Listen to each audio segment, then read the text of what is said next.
Positif papotage du jour, bonjour. Aujourd'hui, je t'apprends à faire tes lacets. Oui, enfin, je t'explique. Je vais te raconter l'histoire de 3 enfants qui apprennent à faire leurs lacets. Ça, c'est un petit peu différent. Tu vas voir où je vais en venir, évidemment. Reste là, ne bouge pas. D'ailleurs, au passage, abonne-toi. Fais la petite cloche si tu veux être au courant de tout ce qui se passe. Rappelle-toi, je mets une vidéo tous les jours. Bref, nos lacets.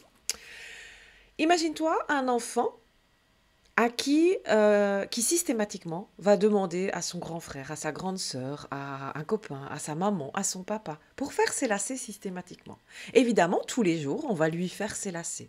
Et peut-être qu'il va observer, et un jour, il se décidera à vouloir faire ses lacets tout seul, et peut-être qu'il y arrivera. Ou peut-être qu'il n'observera pas du tout, parce qu'il se dit de toute façon, il y aura toujours quelqu'un pour faire mes lacets. Et puis, il y a le deuxième enfant. Lui, en fait, il a décidé que il allait être grand avant tout le monde, il allait être fort, il allait pouvoir dire à tout le monde, moi je l'ai fait tout seul. Et tous les jours, dans son petit coin, il essaye de faire ses lacets tout seul. Alors le premier jour, il n'y arrive pas, le deuxième jour, le troisième jour, et après une dizaine de jours, il réussit à faire ses lacets. D'accord?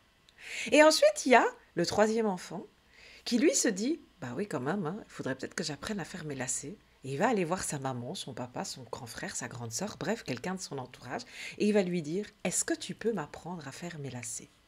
Et on va lui montrer, et il va y essayer une fois, deux fois, et il va y arriver plus vite que celui qui a voulu tout faire tout seul, mais pas forcément comme ça à la seconde non plus, parce qu'il a aussi des choses à apprendre, il a besoin d'apprendre de ses erreurs aussi, de ses bidouillages et de ses patouillages quand il a essayé la première fois de faire les lacets. Mais quoi qu'il arrive, il finira par faire ses lacets. Et ensuite, il y a notre premier enfant à qui on fait toujours les lacets, qui va toujours demander.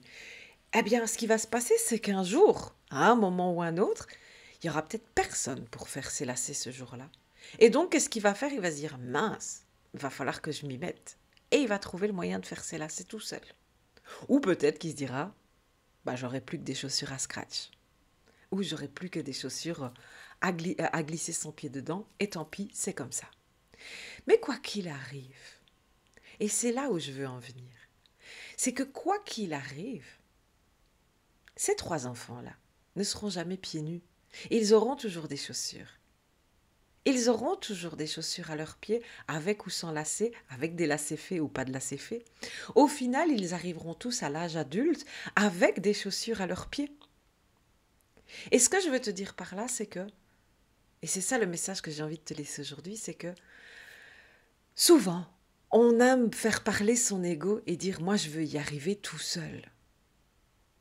Alors qu'au final, que tu le fasses tout seul, que tu te fasses aider, que tu sois dans l'observation de quelqu'un d'autre, ou que tu trouves un subterfuge pour faire autrement, au final, tu finiras toujours avec des chaussures.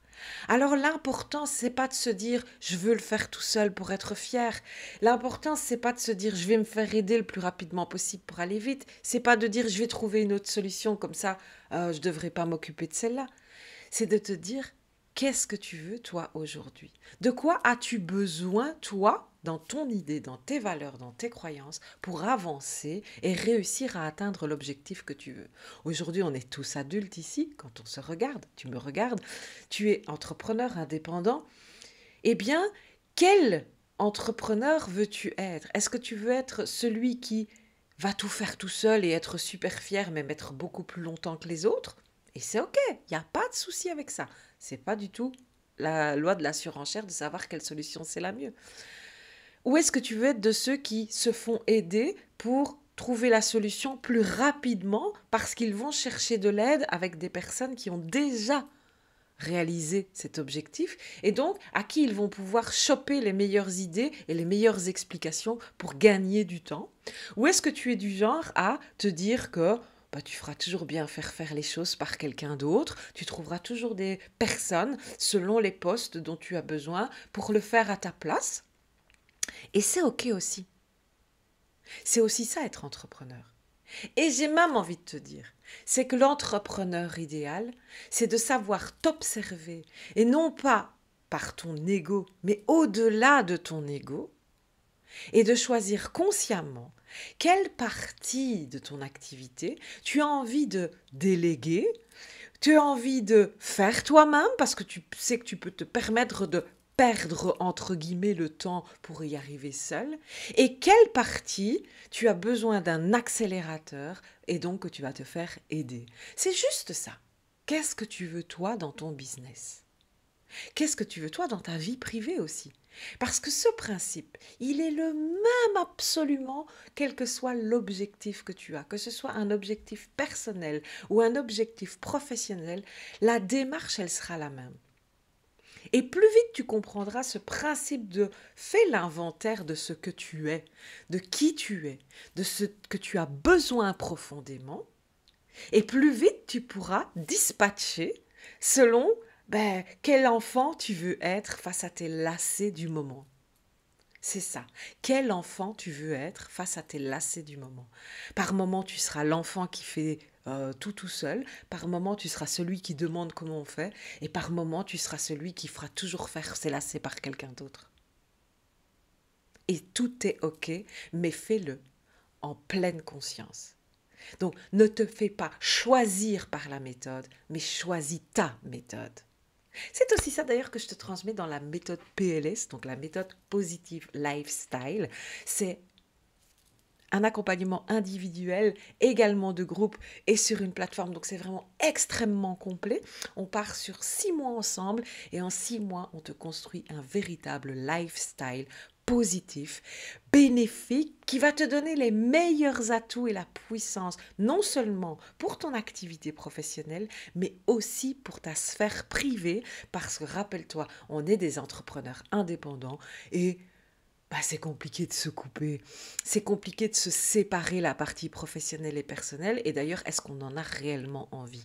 Moi, personnellement, j'ai construit mon activité pour qu'elle puisse complètement s'intégrer de manière harmonieuse à ma vie privée, ma vie pro, tout se mélange et c'est très bien et c'est parfait. Si tu es toi aussi un indépendant, un entrepreneur, que tu me regardes et que tu veux justement trouver ce beau mélange parfait entre perso et pro, parce que tu n'as pas envie de diviser les choses, eh bien, bienvenue à toi dans la méthode PLS en individuel.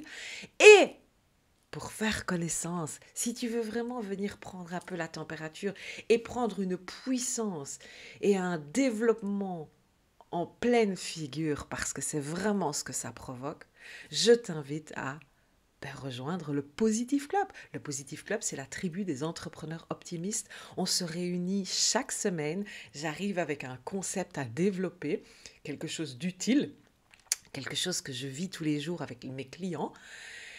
Et on le développe ensemble. C'est vraiment un brainstorming, c'est vraiment un mastermind hyper puissant pour ton développement et personnel et professionnel. Donc, tu retrouves les informations en description sur le Positive Club. Si tu es intéressé pour aller vraiment développer à fond ton Positive Lifestyle, c'est la méthode PLS. Il suffit de me demander les infos. Je viendrai en discuter avec toi. On fera connaissance et on en discute et on voit si c'est vraiment fait pour toi, tout simplement. Parce que c'est possible que ce n'est pas encore ça qu'il te faut. Et il n'y a pas de souci avec ça. Donc, quoi qu'il arrive, je te souhaite un excellent dimanche. On est un long week-end, voilà, puisque c'est la Pentecôte, oui voilà, donc demain c'est la Pentecôte, donc on est sur un long week-end. Donc je te souhaite un très bon long week-end, je te souhaite plein de bonnes choses à toi et je te dis à demain.